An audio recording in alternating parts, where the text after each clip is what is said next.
So yun mga kaitim, yan pong bawang, sibuyas, sili, at kamatis, at dilis po, at magic syrup. Igigisa ko po yan at para po panangalian po. Napakasarap po yan. Try nyo po lutuin yan. At ito na po yung gigisa kong bawang. Imimekos-mekos ko lang yan. Antay ka po maging kulay brown. Yan po at gigisa-gisa ko lang po yan. At pagkatapos po yan, isibuyas na po. Yan at 1 minutes. Yan.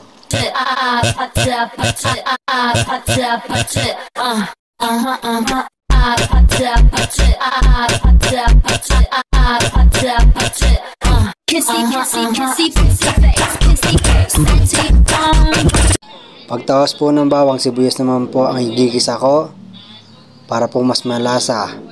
At imimekos-mekos ko lang po yan. Yan.